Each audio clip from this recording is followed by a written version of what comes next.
Summer isn't even over, but the season of lobster is at a grinding halt. Just yesterday, Connecticut shut down the Long Island Sound to the industry for the second time in history.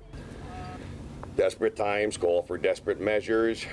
This was a tough pill to swallow. We're still in the process of swallowing it. Every day this summer, if you wanted to find Mike Kalaman, you just needed to look in the water. We got 5. We got 5 out of that string. This is how we band them. Nelson will demonstrate.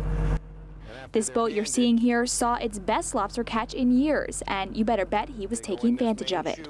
If you had said to me in April that we would have had half the season that we've had right now, I would have told you you were crazy. You see, back in the late 80s and 90s, lobster fishing was the norm here in the Sound.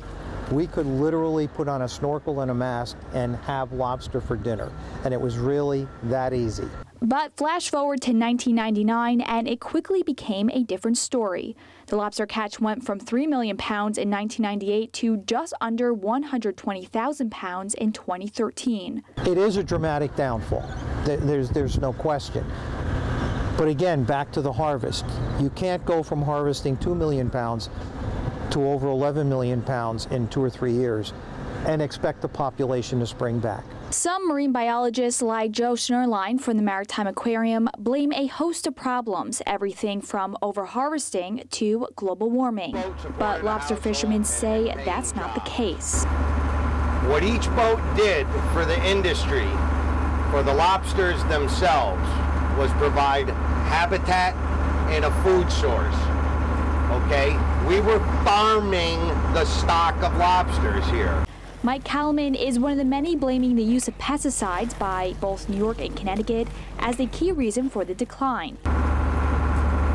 Could there have been a stock collapse? It's possible. We didn't get the chance to find out because in one weekend, what took decades to build, it was destroyed. Kalaman is referring to a heavy storm that hit the area that weekend, which he says washed the pesticides into the water, leaving toxins at such a high level the lobsters were killed upon impact. But still, the fight lives on for the return of the Long Island lobster. And yesterday's closure is just the latest effort to do just that. When you're trying to rebuild a biomass, you can't have too much pressure on it. So taking a step back and looking at that, I think it is important. I am seeing the benefits of it. As much as I don't like it, there's just certain things we have to trudge through in life, and this is one of them. But still, it's a double-edged sword. While it may be good for nature, it's hard on the wallet for those who rely on it. You know, it's not easy right now. Other states, they help the fishermen, you know, whether it's by a fuel tax deduction or, you know, providing them with state property to store their equipment. Connecticut could get on board with that because they certainly have plenty of space. Would you say that you're still fighting, though, to get them back? You're fighting as a government? Absolutely, yes. Yes, because one of the biggest things that I am opposed to with the closure is we take the food source away from the lobsters. And it's a proven fact that lobster traps provide habitat, a safe habitat, for all kinds of marine life, not just the lobsters, all kinds of finfish, mollusks. I mean, the list goes on and on and on.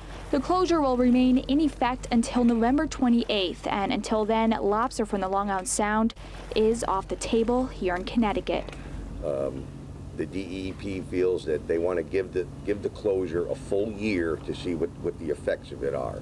And like I said, it's a tough pill to swallow, but if I can fill that tank every day, I'm a happy man, and I'm not talking with water. For It's Relevant News, I'm Diana Blass.